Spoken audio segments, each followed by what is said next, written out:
Yeah, first I'll introduce myself. I run a page called Christians Who Curse Sometimes on Instagram, and we are a page where, at face value, we do a lot of Christian humor, but in our stories, we talk about kind of these very real issues that have kind of been ignored by the church. And anxiety and mental health. I mean, come on, it's one that I think the church has.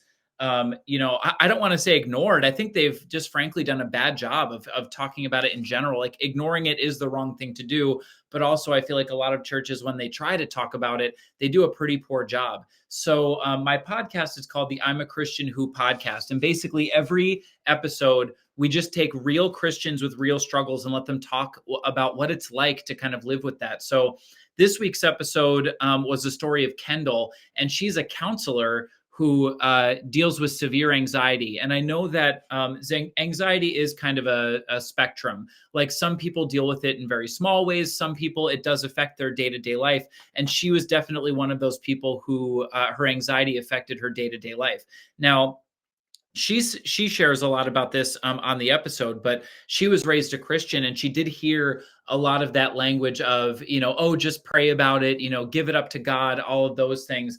And she shares a lot about how hurtful that was, and how it actually kind of slowed her progress, and how long it took her to actually get real help, and how the church needs to be better about talking about anxiety. Because when I was preparing for the episode, I was looking up some statistics, and it basically said I think 19% of people struggle with anxiety in a way that affects them often. And when I posted this on my Instagram story, we have almost 500,000 followers, so we get a pretty good pool of people who respond to these. We asked, do you struggle with anxiety? And 83% of Christians said yes. So that means if even on a small scale, they struggle with anxiety, 83%. So if you're somebody who struggles with anxiety and think that you're alone in it, like you are far, far, far from alone. Like it's more likely that other people understand what you're going through than not understand. So if anybody has an experience with anxiety and wants to, be willing to come up and share what it's like, and maybe explain it to people and some helpful things for you, that would be really great. But otherwise, I'm going to share some of Kendall's story that I felt was really impactful. And I think the thing that impacted me the most about her story was she talked about that phrase of like, give it up to God, surrender it at Jesus' feet. We hear those things all the time. And she said something that really deeply impacted me. And she said, we hear those words a lot in the church, but nobody really talks about how. Like, what does it practically mean to surrender? Oh, I see, Danny. I feel like sometimes the view of your faith isn't strong enough if you have anxiety in church, which is not true. Exactly. I mean, someone did say, before I get to what Kendall said, I'll go off topic a little bit. Somebody said that kind of the breakthrough moment for them was the mind and the brain are two different things. And the Bible talks about the mind so much, but your brain is the same thing as, your heart or your stomach. Your brain can be sick. Your brain can have issues in its synapses or in how it works that you need help in fixing it. Like when you have a stomach ache, you take medicine to solve it. And if your brain, like what goes on in your brain can affect your mind in the same way that when you have, a stomach ache, it can make you angry. It can make you feel certain things and act a different way in the same way of when your brain is sick. And sometimes we just need to go to a type of doctor that knows how to figure that out. But when it comes to, the words that a lot of Christians say of give it up to God, she made a really strong point where she said, we don't talk about what that means. Like what does it actually mean to give it up to God? Does that mean just like say, here you go, God, on a platter? She worded it that way of like, so many times we think of surrendering as that kind of putting our hands up in the air and saying, here's my anxiety, God, take it, fix it, solve it, and just make it go away. And it's amazing with that thought process that's how people think it works. When the way that she kind of put it to me that was really impactful was, it's almost like if you're looking for a job. And if you're looking for a job, you can pray to God for a job. But if you say, hey, God, get me a job, and you sit back and twiddle your thumbs and wait for a job to fall in your lap, a job's likely not going to fall in your lap. So surrendering it up to God is surrendering the things that are out of our control. So, for instance, like she put it in the words of looking for a job.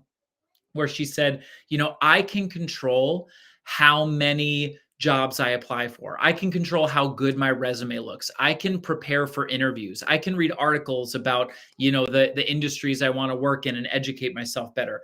But what I can't control is how many people are applying for the job, exactly what they're looking for, all of that. And you can pray for God to handle those things that, as we're like, as you're doing everything you can do, you can give it all up to God, that he can control the things you can't control, which is comforting. So when you take that into consideration with something like anxiety, we can control what we can't control. And Danny just said in the chat, like, what we eat, or if we exercise, or if we're spending time with people in God, we are living our purpose. Those are things that impact health. That is absolutely true. And a lot of times, anxiety can be so debilitating that we need to set ourselves up for success, where sometimes we need to let our friends know how to love us better. And, but by sharing, like, when I'm in a funk, I don't need to hear these words. Like, what do you need? Do you need someone to show up at your door and say, let's go for a walk? Do you need somebody to encourage you to, like, get up and take a shower and just get out of bed? Also, like, you can write yourself reminders, things like that. It's not as simple as, having that idea of giving it up to God and just putting your hands up there. It's using the tools that God has given you to do everything you can, and then relying on God for the rest.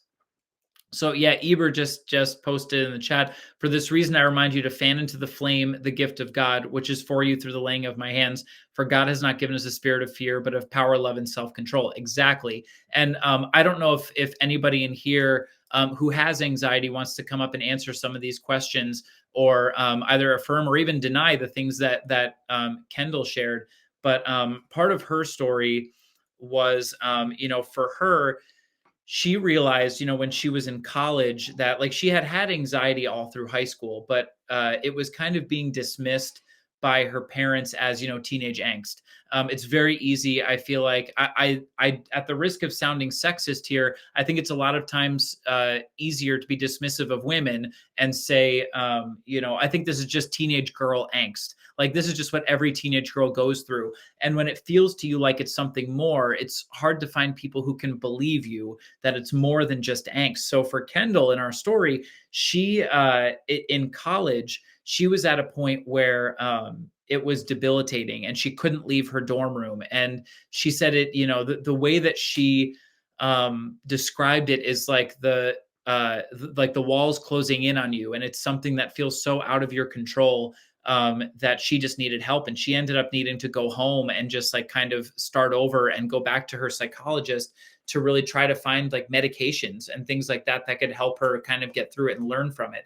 And the interesting thing about her story too is it led to kind of a deconstruction process of, because she had heard all of these Christian things that didn't work, where it was like, pray about it and it will go away, and then it didn't go away.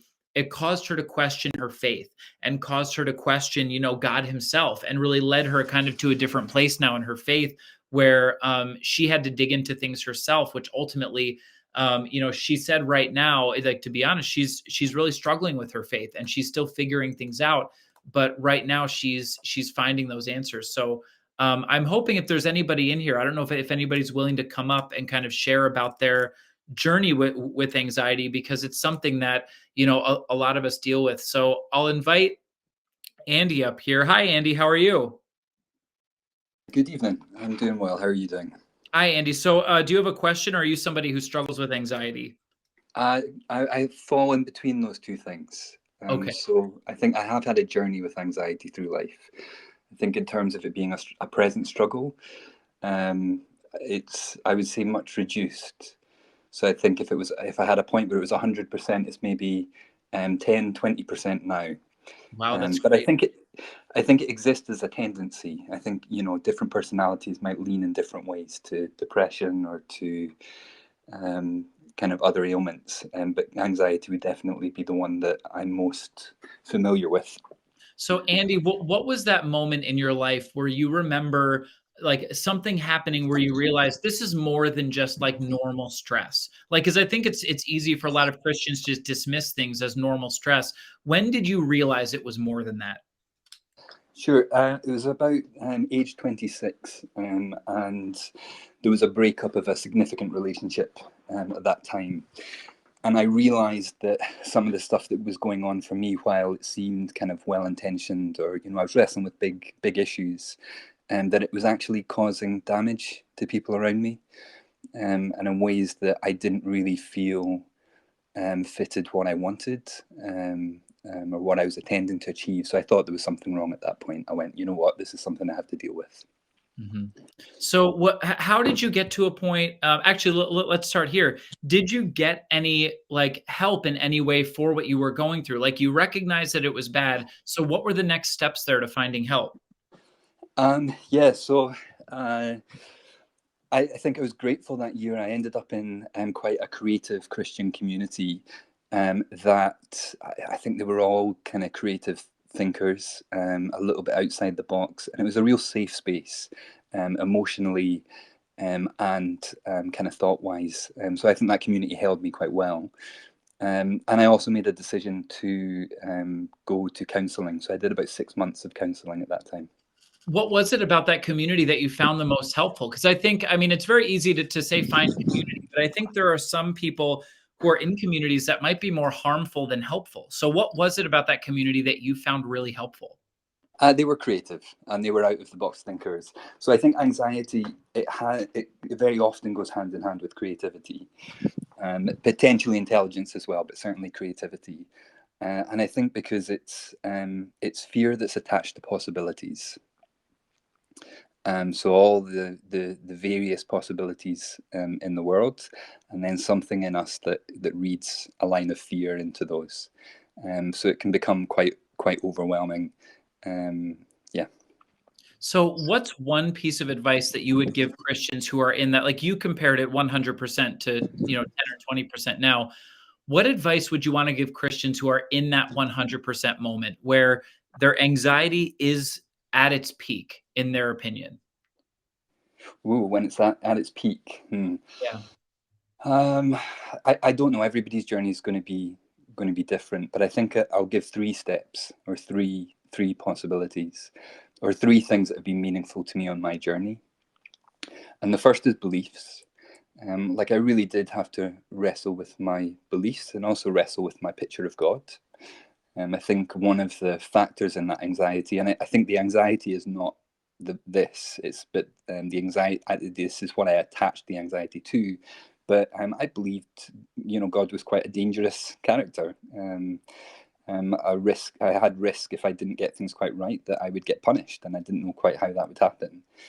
Um, which was pretty daunting in the world, and so I think again, being around Christians and good community, and one of the things was I remember reading in the Bible and seeing how easily I attached myself to a negative or doom words, or words that were really hard. Anything that was demanding that I give up and sell my possessions or do something. Those were really strong words to me.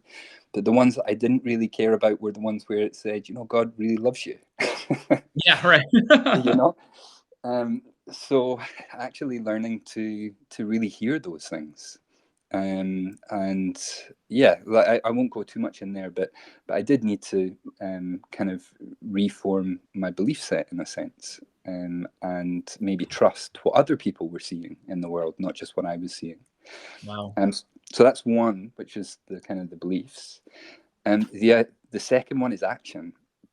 So um, the way I would liken this is, if you're a car and you're towing a caravan and you get caught in high winds and the caravan starts to wobble, so it can go all sorts of different directions.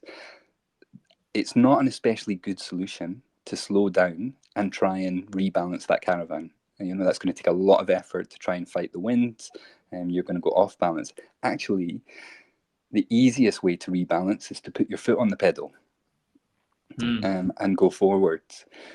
And around that time in my life, I realized I actually had to invest in becoming.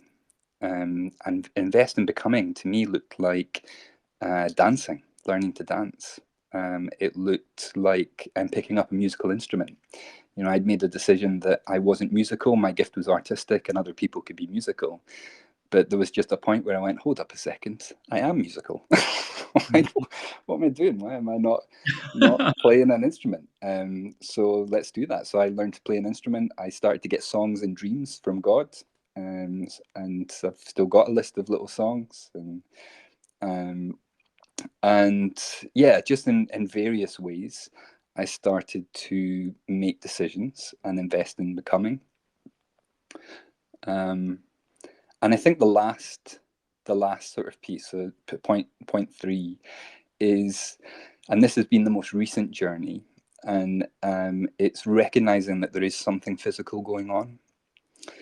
And so I work. I'm an independent worker, and it can be hard to push myself through work at times. And I realized that at points I really felt that in my chest, like a real kind of tensing up. But this tension no longer seemed to relate to anything in particular. Mhm. And at this point, I'm going, okay, this feels like a bodily, it's a bodily thing, and it's almost a practice or something that I've learned. And I've been doing some meditation and various things to begin to um, unpick that. I mean, even things like improving my posture, breathing better, those type of things. Wow. Um, and there is something else in there. So, in terms of your brain, I was fortunate to speak to somebody who just taught me a little of how the brain functions. And you've got your amygdala, which is your alert system, which is reading the world around you for signs of danger, essentially, and then that sends signals to your what is it, your hypothalamus, I think, which sends certain chemicals around your body to react. And people have a tendency. So amygdala fire says, "Look, there's danger." And then the hypothalamus says, right, which chemicals are we needing? And my tendency was freeze. So for other people, it's fight or flight. So you might Mm, get angry, or you might run. And flight, I think, forms itself in depression. Freeze is closer to anxiety, as you get caught between possibilities. Um, and learning to calm the amygdala down, essentially. And that does come to things like meditation, positive thinking. And actually, through that process, working with that person, the words that really came to life for me were the verses in Philippians 4, where it says, "Don't be anxious about anything, but in prayer and thanksgiving offer your request to God, and the peace of Christ, I can't um, will transcend all understand." I don't know, something. Somebody can finish that for me awesome. in the chat. Very Um, cool, man. That's so. I think someone put it like what you said is spot on. That someone even worded it to me at some point, and they said, God's gift to us was kind of this fear system. Like anxiety is a good thing for everyone to have. Like you should be fearful if something is putting you in danger. But if your body, if something is wrong with it, where it's triggering too often or whatever, it's using this beautiful thing that God gave us to protect ourselves, but using it in the wrong way. So it was a really cool way to think of it like that. But thank you so much for chatting, Andy. This has been very helpful. cool. Thanks, Thank you. Andy. It's great. Bye-bye. Thank you, Andy. All right, we're going to invite up. I'm going to try to do it in the order of which you guys kind of raised your hand. So I'm going to invite up Evan. Hi, Evan. How are you? How you doing, man? I'm doing great. Good. So Glad to are be you here. somebody who struggles with anxiety, or do you have a question? Yeah, I am. I'm someone who struggles with anxiety. So what is it like for you? Like, what was your first kind of experience when you realized, this is something more than just stress? Yeah, so I guess it stems from my childhood. A little bit about me. I was actually raised in special education as a kid, and I was also bullied. So I think when it came to various different social settings, there were often, I was often bullied in them, and so it just um, created this anxiety within myself to say, oh, like, every social setting you go into, and it was mainly I was bullied by people who were more outgoing per se, and so I guess the anxiety comes when I'm around outgoing people. Like I'm like it brings up the past within my mind, um, and so yeah, and so I think basically how I've kind of coped with it or even healed from it. It was basically like Andy said, like um, what do I think God is, and not even that, but just information and understanding. And so right now I'm reading this book. It's called Healing ADD, and I was actually diagnosed with attention deficit. And in this book, it talks about anxious ADD, right? And some of like the symptoms is like fear of being judged, conflict avoidant, predicts the worst. And so, literally, as I'm reading this book, like I feel so much peace and so much, joy because I have understanding. Because I usually, when it came to, anxiety, I used to declare and decree, the blessing of God, but something else in my mind wasn't like, it wasn't necessarily working for me. And I found myself, filling out, Enneagram tests or whatever. And when I began to do that, like my brain, something in my brain just began to click and say, wow, like it makes sense now. Because I would, like you just said, bro, when it started, you said that people would just say, oh, just pray about it. And I would pray about it, but it wouldn't necessarily be, I guess, the it would not necessarily be the answer for me. I mean, yes, I'll pray, but I'm all about like finding the answer. Like, okay, what is the root cause? Okay, what happened in the classroom? Like, just asking myself, various different critical questions about what, like, where did that anxiety come from? And so, yeah. So what was it, do you think, that actually started helping you get to a better place? Like, I know you mentioned you're still struggling it, but was there any one thing that you can credit to that really felt like a breakthrough to you? Oh yeah, just like I said, like I feel like the Enneagram in this book I just got on like, anxiety. And so like I said, like the understanding, the knowledge and understanding behind it was kind of it relieved a lot of pressure, and it was just like, wow, like I can breathe a little bit. Like I'm not insane. Like I used to, even now sometimes I struggle with, self-sabotage, like, Evan, you're still going through this, like, yo, like why are you being like afraid right now? And so reading different like blog posts on like anxiety and just even different books. I'm an information junkie, and I just feel like God has created me in a way where certain information. I mean, when I begin to dive in information and articles, like healing and like wisdom and understanding comes, and it can, and it basically like heal my mind and just heal my, understanding of like, I mean, even faulty viewpoints of like how I see myself and others. And so yeah. Great. So what advice do you think you have if other people are struggling? What is the one piece of advice that you would give them? Oh yeah, my advice is like whatever uh problem is going on, like get understanding from it, because a lot of people I feel like are at this place where it's just like, oh, why am I going through this? Or not even that, but have tried everything, like you said, like prayed or, declared like the promises of God, but nothing is happening. But I feel like, whatever, if it's anxious anxiety, if it's fearful anxiety, like get information on that, because I feel like once you have understanding, you're able to have not just you're able to have a certain grace for yourself that you necessarily couldn't have without that. And at the end of the day, we're all human, and so it just gives another level of grace and understanding on your part. Okay. Well, thank you so much for sharing, Evan. This has been so helpful to hear your story. Absolutely, thank you for having me. Thank you.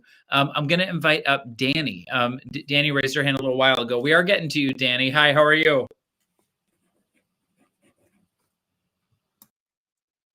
Make sure you do your mic permissions, Danny. There you are. Hi, Danny. How are you?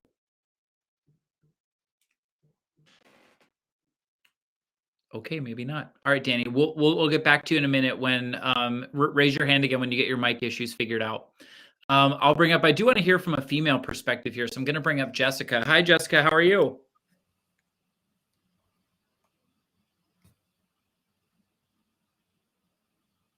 Jessica?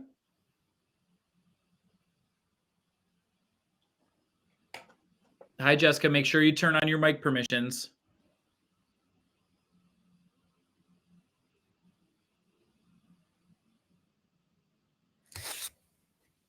I just put in the chat, Mike, how helpful it is when people are sharing, because I think one of the things I've found, because I've struggled with anxiety for a lot of my life, and sometimes it's been more acute than others. But when other people get it, when you meet people who really know how hard and how debilitating it can be, it can just feel such a relief, such a weight off you. Because quite often it feels like people don't understand. And when you talk about worry and anxiety, they tend to kind of think, oh, yeah, I worry. And you're like, no, this is crippling, debilitating. This is something very, very different. It feels like, not to belittle what normal worry can be like. But yeah, just knowing other people get it, I think is a real blessing. Sarah, I mean, the one perspective I'd love to hear from is from the female perspective, because I think there is a difference. And if you're okay answering this, when it comes to anxiety, there is a thing where in Kendall's story on the podcast, she said, like, it's so easy to dismiss as teenage angst. And I think, like, men do have the same types of anxiety, but for some reason, women are kind of defined by this teenage angst. She's just being dramatic, all of this. So was that your experience, and how did it feel different for you? Yeah, I think growing up, I was always felt kind of fairly sensitive. I think sometimes family would say I was, too sensitive. And actually, I've learned as an adult to be like, no, I'm highly sensitive, or I'm very sensitive, or I'm intuitive. But actually, that's not a bad thing. That's how I'm made, and that's okay. But, combine that with perfectionist tendencies, with a desire to achieve and to do well. Come from a wonderful Christian family who are very much kind of, think about other people and, don't dwell on your own things. And I guess I maybe internalized things quite a lot, felt that I was a bit freaky or a bit different, that I should be able to control this even from a younger age. These worry and this stress. And I linked it very much to faith, and that my faith wasn't strong enough, that I needed to kind of pray more or be more. I wasn't enough, that there was something wrong with me. And all of those things, again, just kind of play into the real feelings of isolation, I think, even from a young age. And you learn to bottle it up and not know who to share with. And, when things are bottled up, it just makes them worse. So when I was able to start talking with people about it, it certainly helped. I think it's learning who to talk to, because obviously it's not appropriate or sensible to talk to everybody about it. And the best will in the world that some people just don't get it, but some people really do. Yeah. So when did you realize, Sarah, was there like a specific time where you were like, sure, this isn't teenage angst, this is more than that? Like, was that something you felt as a teenager, or was it something you started realizing when you got older?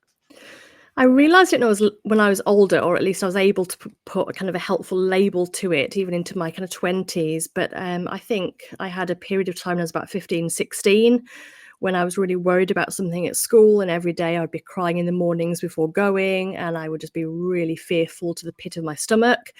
I couldn't even necessarily explain why. There were some triggers behind it, but it kind of got worse and worse. And then for me, going to university, the big change of going to uni, being in a very kind of strictish Christian union, which was wonderful in many ways, but added an extra kind of intensity and pressure to fit in and to be like that spiritually. And I really struggle with racing thoughts, intrusive thoughts, if I'm honest. I'm feeling a little bit vulnerable sharing, but I hope it helps someone, even one person here. And I didn't know what was going on. I thought I was going mad, if I'm honest. I got more and more scared and fearful about what was happening in my head. It was very, very cognitive. I didn't know who to share with. And this was kind of, there was the internet, but it wasn't the focus on mental health that there is these days. And I was just so scared of talking about it and not knowing what was happening to me. So I didn't know it was anxiety. I didn't know what effect that could have, certainly in terms of kind of my brain. And that it wasn't just about worry about any one thing. It was, all this kind of very, cognitive kind of, things that I was experiencing.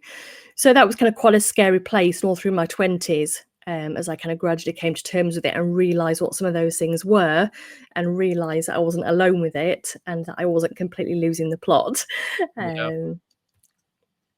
Wow. Okay, I'm going to try to invite Danny up here now. Danny, we tried to get you on before. Is your mic working now?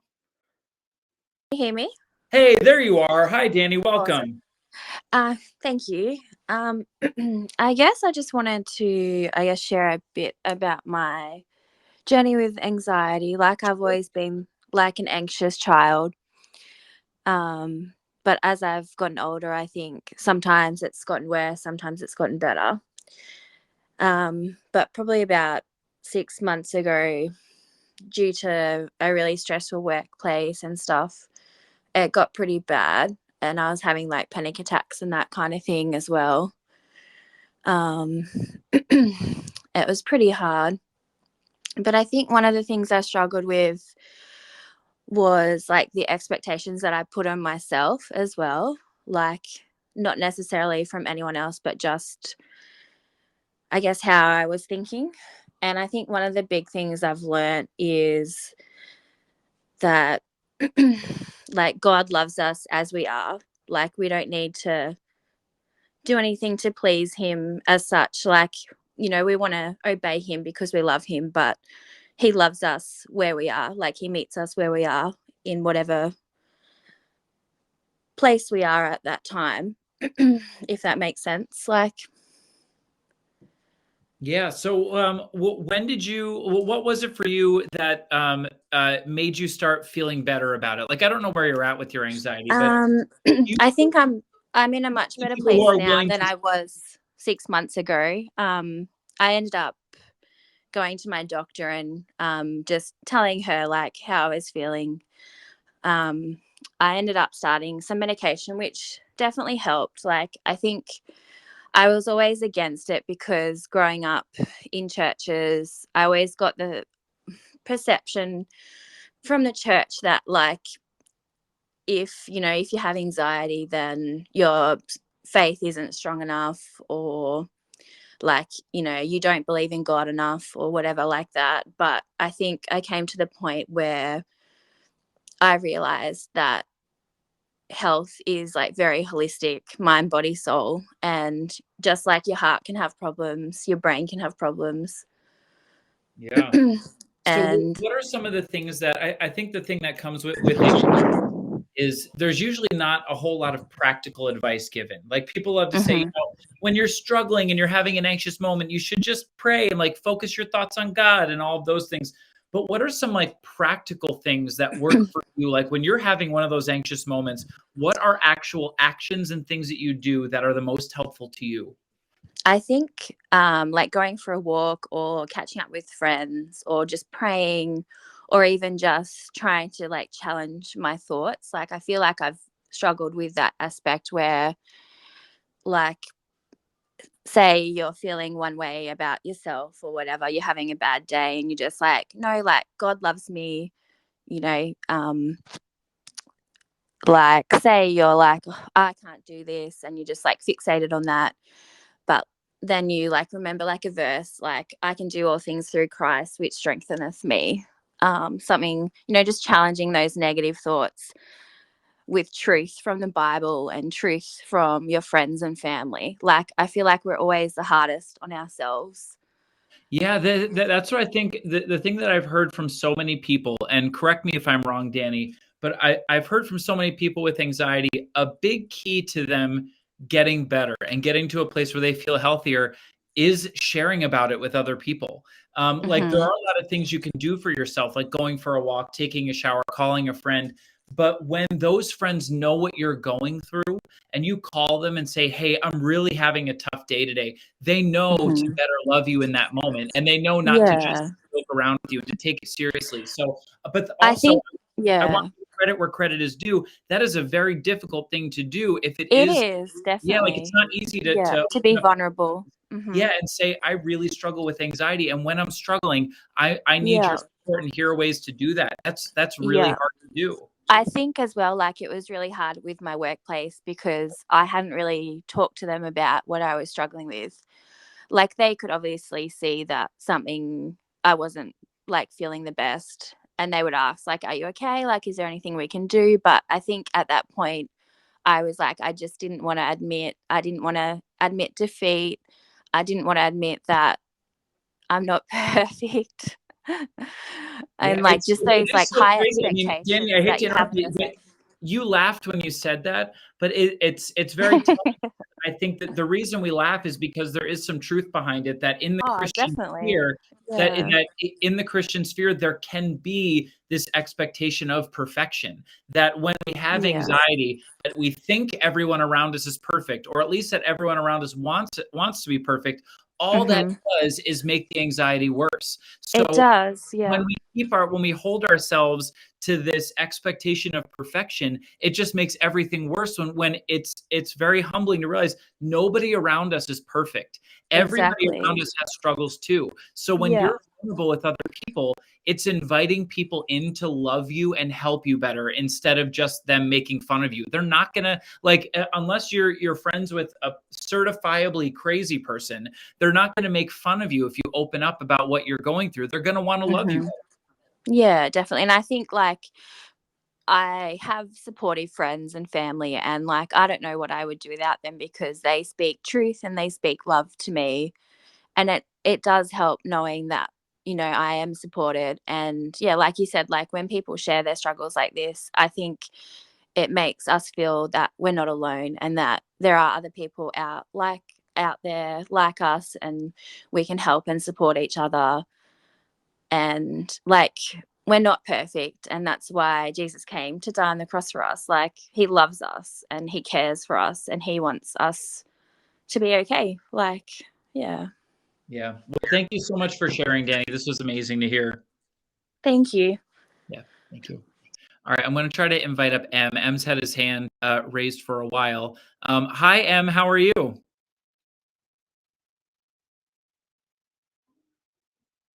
Hi, Em. I know you've had your hand up for a while, so I'm not sure if you expected to be called on, but hi, Em. How are you?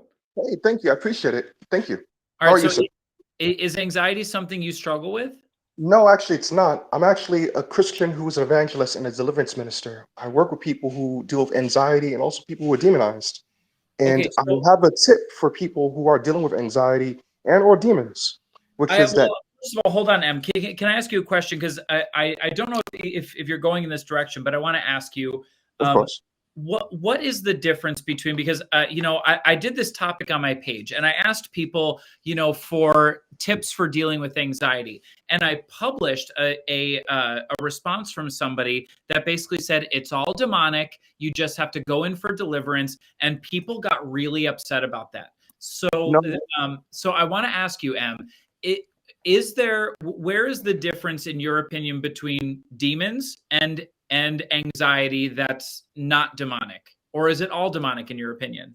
in my opinion, sometimes it's both. It can be both demonic and or something that happens naturally. Sometimes it's something that's happening in our mind, and sometimes it's something that it's actually a temptation.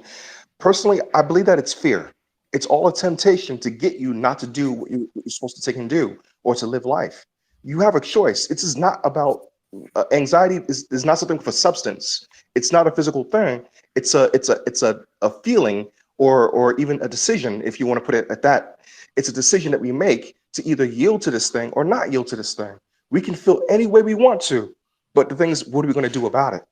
And so I get what you're saying, but I don't want to give people the excuse because there are people who feel like committing adultery. There's people who feel like committing murder. There's people who feel like lying. And I don't want to give them that excuse either. And so I say this, that it's all a temptation, whether you yourself are feeling this within you, that's your flesh jumping up, having a moment, or whether it's something that the enemy is tempting you with, or even if it's a chemical imbalance or bad diet, lack of sleep, or anything else, or even traumatic events that happen to you. At the end of the day, you have a choice to decide, I'm going to either let this thing take me out, take me down, keep me down, or I'm going to take and stand in the face of fear. We can all stand in the face of fear. Being brave is not feeling fear. Being brave is the ability to say, you know what, I'm going to do this in spite of fear. I'm going to do this in the face of fear. And that's really my tip, is that I hope that anybody and everybody can hear, no matter what you feel, whether it's anxiety, doubt, worry, lust, whatever it is, pain, even physical pain, you can do it in the face of it, in the face of that thing that's telling you you can't do it. You can do it because your God is greater. At the end of the day, the reason why anxiety can't take you out unless you want him to is because your God is greater. If Mhm. you admit that, then you can stand against it. I'm not asking you to deny your feeling. I'm asking you to move in spite of it. Yeah, God bless. absolutely. I mean, and the one thing that I think I've heard is all of these things are barriers to our relationship with God. Whether it's things that are consequences of our actions or just cards we've been dealt in life. I mean, some people are born with certain disabilities and things like that they can feel hold them back. But I think what we have to do as Christians is work our hardest to make sure that we're doing everything we can to overcome every struggle that's thrown our way, whether it's consequences of mistakes we've made in our past, or things like anxiety that can be trauma related, but also can be just a disease in your brain, whether it's demonic or not. We have to do what we can if it affects our relationship with God, to use everything God's given us to overcome those things. I love y'all. I love y'all very much, and I hear what you're saying, but I will not say that it's a disability. I get that people can have a disease in their brain, and I'll definitely get that. But at the end of the day, once again, you still decide on what you're going to take and do. Oh, absolutely. But there are chemical imbalances that happen in people's brains too, whether or not anxiety is one of them. But there are many things where there are chemical imbalances that, medication can help. But I also do think there are spiritual things involved. But to say that the brain cannot get sick is dismissing a lot of people's I experience. never, I never said the brain can't get sick, Okay, but I'm I'm saying, just making sure. I'm just making. yeah, Hey, yeah, listen. I'm not saying.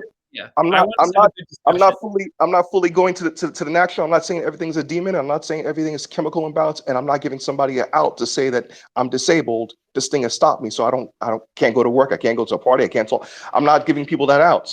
What I'm saying is that whether it's the devil or whether it's your chemicals or whether it's something that has happened to you in your life or whatever it is, you still decide. When I work with people who are demonized, when they have things that go on in their house, they have a decision to make. If that thing that goes bump in the middle of the night, if they're going to take and let that thing continue to progress, or they're going to get up out of their bed and tell them to shut up and leave. Exactly. Thank you so In the name much. of Jesus. This has been really powerful, and thank you for coming up and sharing. Praise God. Yeah, thank you. All right, awesome. I'm going to invite one more person up before we close out. So, Felicity, I wanted to hear from you. Are you somebody who struggles with anxiety? Yeah, I have a long history of a journey with that. Also, anxiety was like paired with like OCD and depression for me, diagnosed growing up. So, Felicity, when did you realize that it was different for you? I always think it's interesting to hear. The reason I ask this question of everybody is I feel like there is that moment of every childhood of someone who does struggle with anxiety or depression where they almost accept it as this is normal. But then there's that moment where you realize, no, this isn't normal. Like there is something more to this. So, what was that moment for you? Well, yeah. So when I was we moved. That was the trigger for me because it upset my stability, and it basically just tipped over. They were just kind of tendencies and things that it became paralyzing. Like I actually had to leave school. Wow. For a bit, and I went to the doctor, and as was you had in the podcast, like talking about medication can be a bit of a crapshoot to like figure out, and I ended up going to a specialist. But like I did all the counselors, I did the Christian things that I really worked through. Is it trauma, is it, and she did things like clap clap stop, like just make it stop. And it's like, yeah, people say like pray and have faith and ask God to like take it away, and it's like, you don't think that I'm doing that? Like it's um yeah, but it is hard. I didn't share with most people because it's getting better, but there is such a stigma, especially when you don't understand. And with things like OCD, it's still a joke. It's like, oh yeah, that's just, I'm so OCD about that. I'm like, if you can say that, you don't have OCD, because it's not funny. Like it's a prison in your own body. And so I, eventually got diagnosed and got on medication, and that was still, it helped. And I was like, 99% better. And then I was able to pray, and I was able to, it's not that those things didn't come up, but I had the ability to like push past it and like function. And it stopped that like circular pattern and just the anxiety. And I mean, the panic attacks, like I would just, all of a sudden I can't breathe, and then my fingers are curling up, and like, because in college it was just like the anxiety, it was paralyzing. Like imagine spending, and OCD is a little bit of a different aspect, but like spending so long, you can't stop brushing your hair, your hands falling asleep because you just can't stop. Or like I broke two toothbrushes in half, like when I was in high school, like brushing my teeth. And so, but even I did YWAM later in my life. And then I struggled with the medication thing because I felt like if I had enough faith, you know, I was believing in God to heal me. And so I quit. And it took me like a year of like working and praying through it. And it was really God spoke through the letter to Timothy, where he talked about like, you know, it's okay like to take some wine for your stomach. And I'm not like condoning like drinking to like solve your problems, but it's like those physical things, like sometimes God gives us that to heal us through there. But basically through that, I felt God speaking to me that it's like, it's okay to take this, you know, like you're not a weakness, and yeah, just that it wasn't a failure if I had to take medication. But my dad's side of family, like they still deal with it so much and won't talk about it and won't go to doctors, and it is still paralyzing for them and affects so much with the anxiety and stuff, and it's just so it's so hard to see. So I just think, yeah, medication's not always the answer, and God is amazing and he has helped me so much in this journey. And there's, you know, I've definitely grown and like learned even more to deal with anxiety, but in the end I did need that medication. Like there is something wrong. So So Felicity, to kind of close us out today, how do we change this stigma? Like what can we do, whether you struggle it or struggle with anxiety, depression, or you know anything else or not? What are things that we can do to end this stigma and make people like you feel more welcome? well, I do think, for example, like what you're doing, like being able to like, so people can hear these stories, because it's hard to know if you haven't experienced it. um and just knowing to be able to have that like compassion and empathy, like if we can support each other and reach out and make those spaces, and just like not making people feel ashamed or like failures if they deal with this certain type, because God be glorified in all of our hindrances. Like, yes, like whether we have a physical disability, a mental struggle, whether, yeah, trauma from our childhood, but we do need to like work through and deal with it. So I just, yeah, I think talking about it more, and but it does also take courage for those with anxiety to speak up.